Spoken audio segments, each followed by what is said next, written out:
In this video, we'll cover 10 commonly used phrases in a Japanese workplace. We'll cover the pronunciation, usage, and nuance so that you can start using these phrases right away.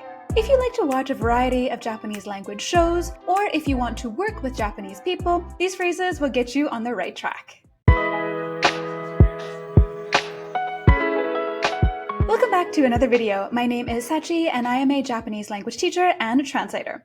I have 2 online courses, Japanese Phonetics 101 and Japanese for Flight Attendants.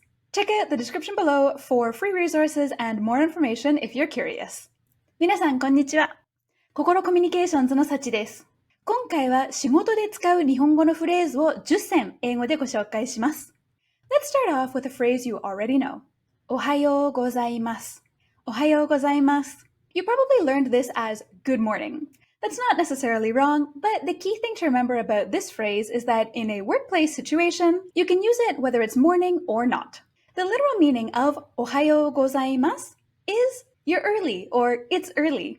So whether your work starts in the early morning, mid-afternoon, or late in the evening, you can use this phrase to greet your coworkers. The next 2 phrases, お疲れ様です and ご苦労様です can also be used as a greeting, but be mindful of the nuance differences. お疲れ様です。お疲れ様です。This phrase can be used in emails, on the phone, or in person. It means you must be tired from work. But we use this phrase to show appreciation for someone else's hard work. As long as you're at least partway through your workday, you can also use this phrase in place of a hello or goodbye if you'd like. Until I worked in Japan myself, I had no idea how important and how commonly used this phrase really was.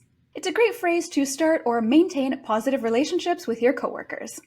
The important thing to remember about this phrase is that you want to use it with your coworkers or friends and not someone outside of your circle or your workplace.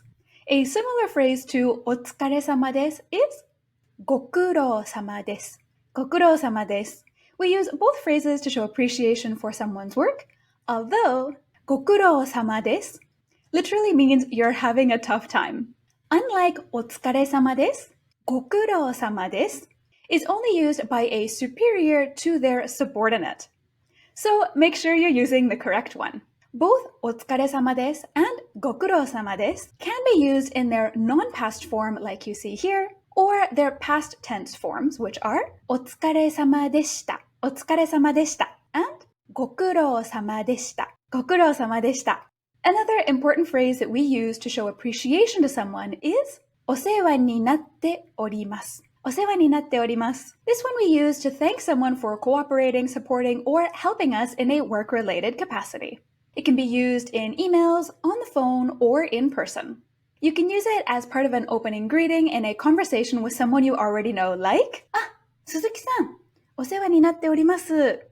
You can create variations of this phrase by adding いつも meaning always, 大変 meaning very much, 日頃より meaning recently or on a regular basis, to the beginning of the phrase to get いつもお世話になっております。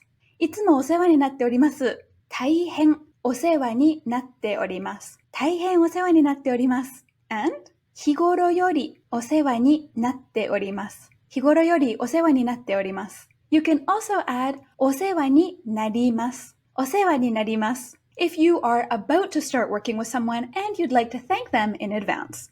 I tend to use 大変お世話になっております in the opening line of a lot of my work-related emails to Japanese people.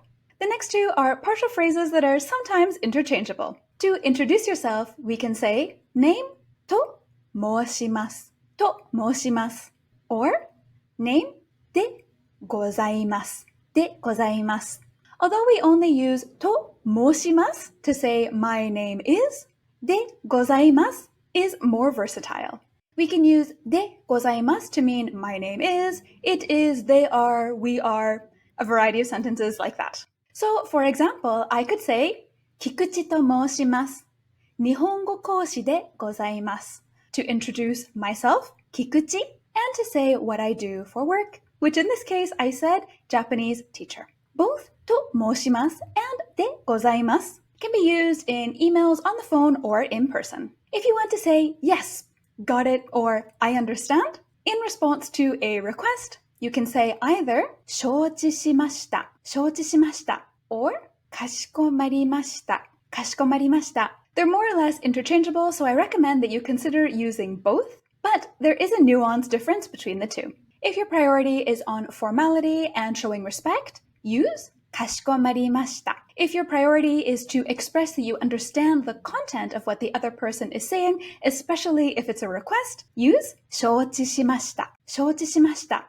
When you leave for the day, use お先に失礼します。お先に失礼します as a goodbye greeting to your coworkers. This phrase literally means excuse me for leaving before you, but we use it to mean I'm heading out, have a good evening, see you tomorrow, phrases like that. By using this phrase, we're acknowledging how hard everyone else is working, and it implies some guilt for leaving before them. And last but not least, perhaps the most important phrase in this list, よろしくお願いいたします。よろしくお願いいたします. You're probably familiar with this phrase since we use it to introduce ourselves to someone new, but we also use it in emails, on the phone, and in person a lot in workplaces as well. Ending the phrase with いたします is more formal than ending it in します. So especially in emails, I recommend using the more formal version. You can also add どうぞ or 何卒 to express even more formality or humbleness if you'd like.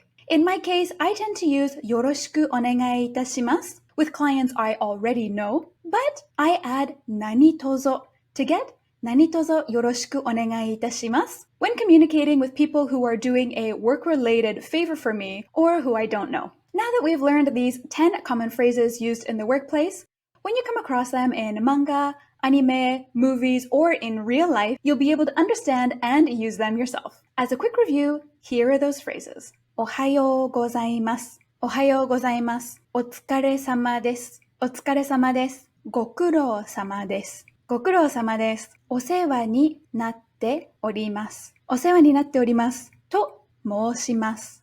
と申します。でございます。でございます。かしこまりました。かしこまりました。承知しました。承知しました。お先に失礼します。お先に失礼します。よろしくお願いいたします。よろしくお願いいたします。Check out this playlist for more videos on formal Japanese, and don't forget to take a look at the resources that I have left for you in the description below. As always, please consider leaving a comment. I love hearing from you. では、最後までご視聴いただきありがとうございました。また次回お会いしましょう。See you next time!